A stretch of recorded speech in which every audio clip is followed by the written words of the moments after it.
Welcome to the Deep Dive Books channel, where we hope you find something valuable every day. Let's continue our interpretation of Max Bennett's A Brief History of Intelligence. This is the fifth part of our analysis. The third major breakthrough in the evolution of the brain was when mammals developed the neocortex, gaining the ability to imagine. This was a subtle change in brain structure. From a distance, it might seem that animal behavior remained unchanged. Mammals were still no match for dinosaurs. But in the details, the neocortex brought some truly remarkable new abilities. As I read this, I found myself marveling at nature's ingenuity. Today, we'll talk about the new abilities the neocortex brought to mammals.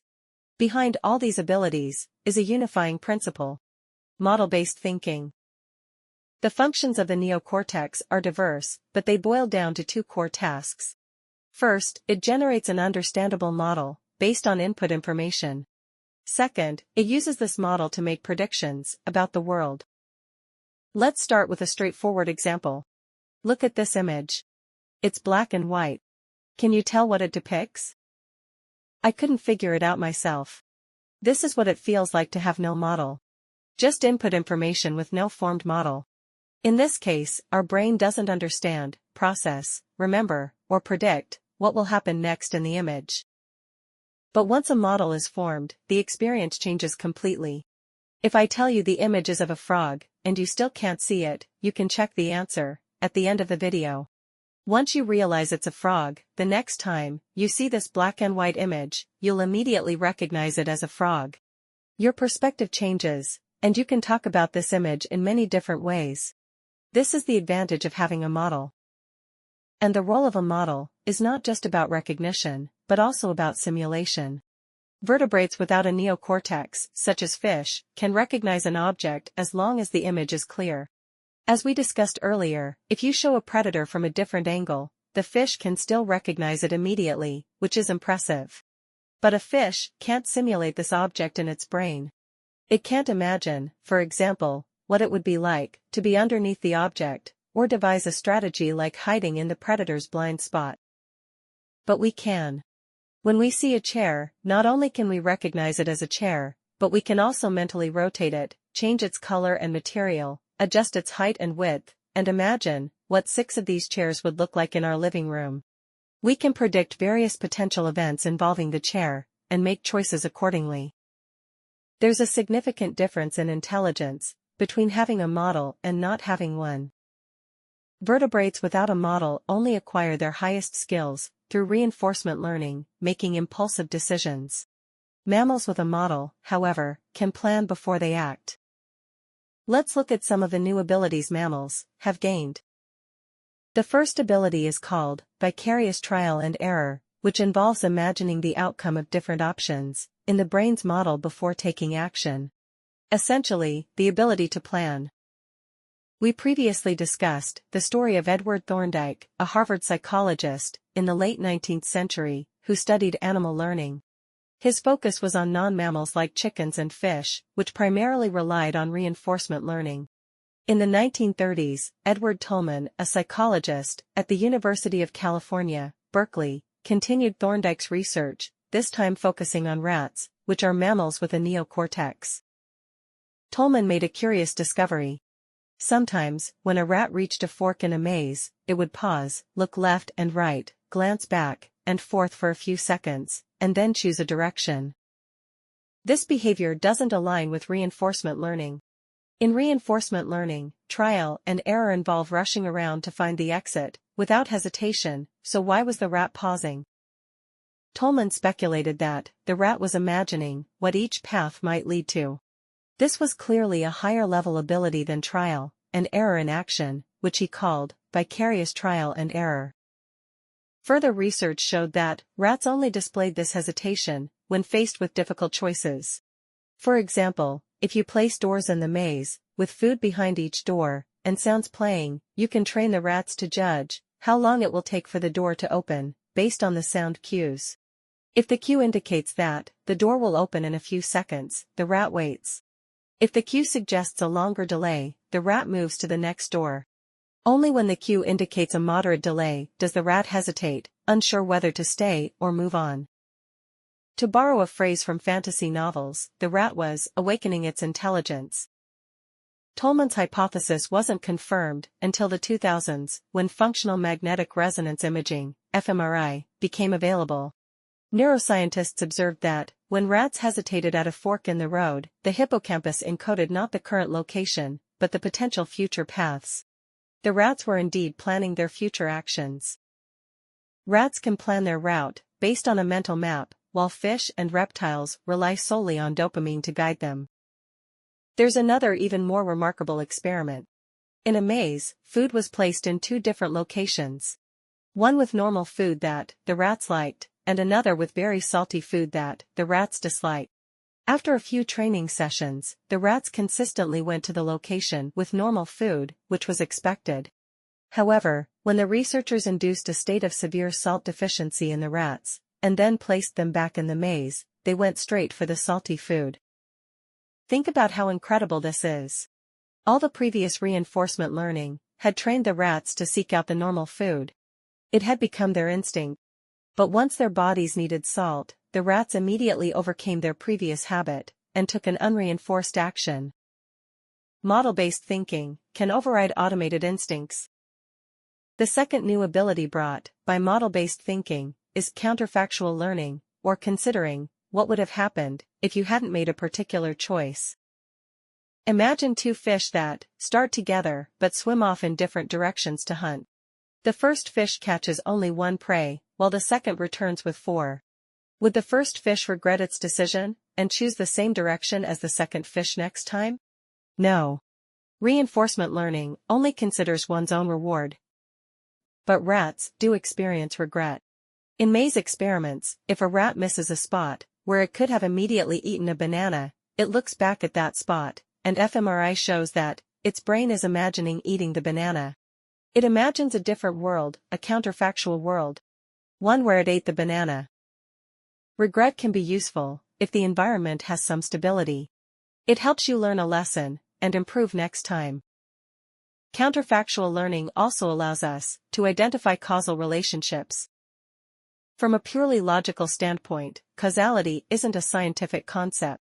No matter how many experiments you conduct, you can't prove that X causes Y.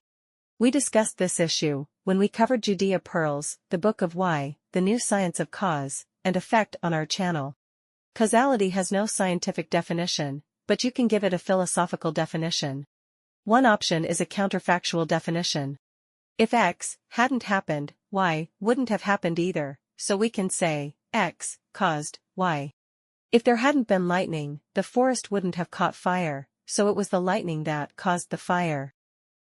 You need to be able to imagine that, if to grasp this causality.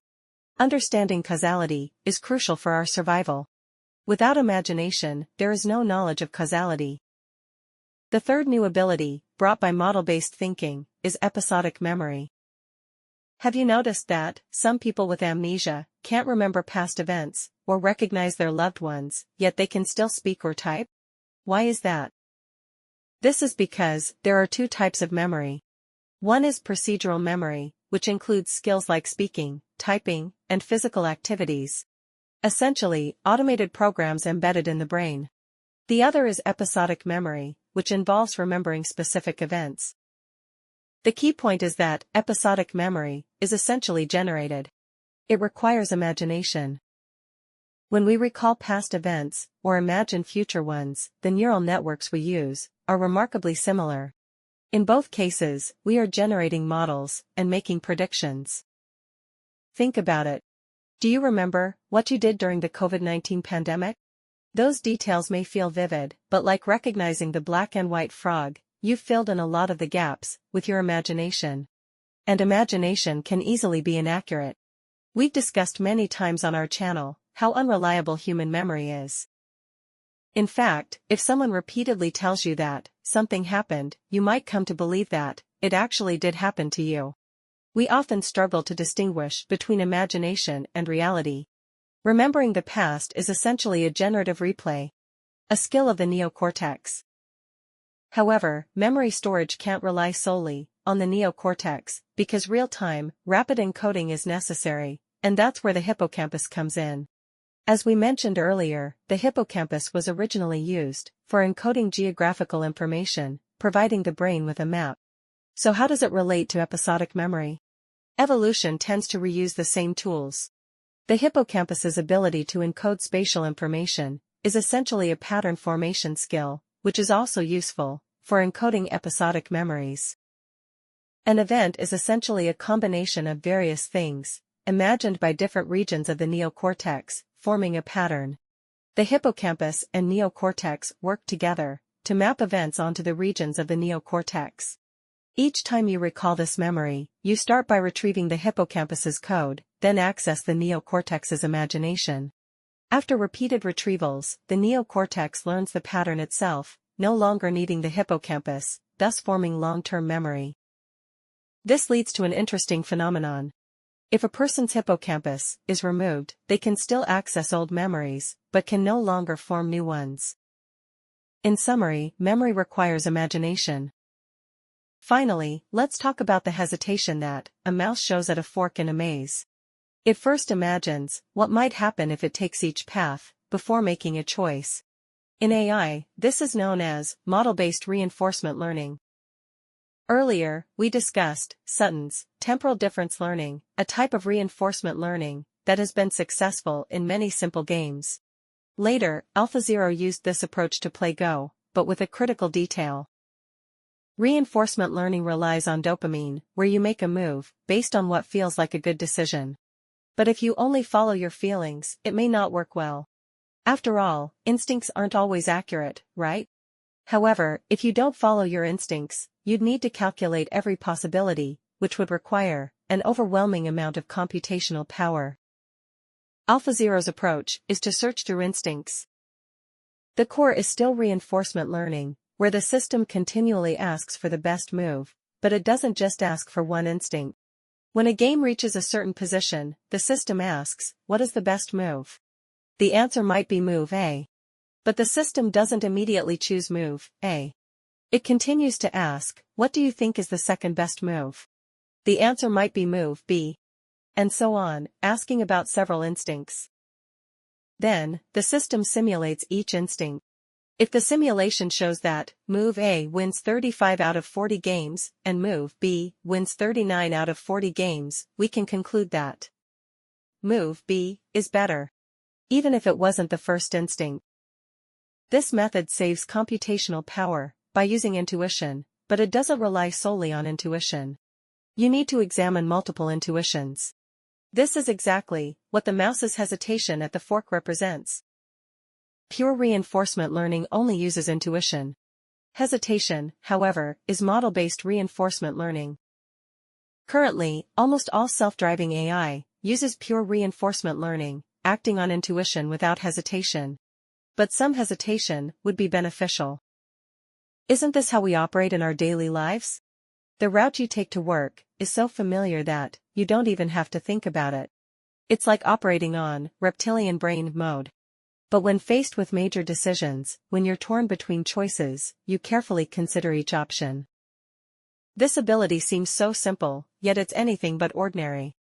It's not just thinking about it, it's simulating scenarios in a model generated by the neocortex. We haven't fully explored this topic yet. There's even more surprising information coming in the next section. That's all for today's content. In the next part, we'll discuss System 2 thinking. If you feel there is value in this, please like, subscribe to this channel, and leave your thoughts or suggestions in the comments section. Let's grow together and read more good books.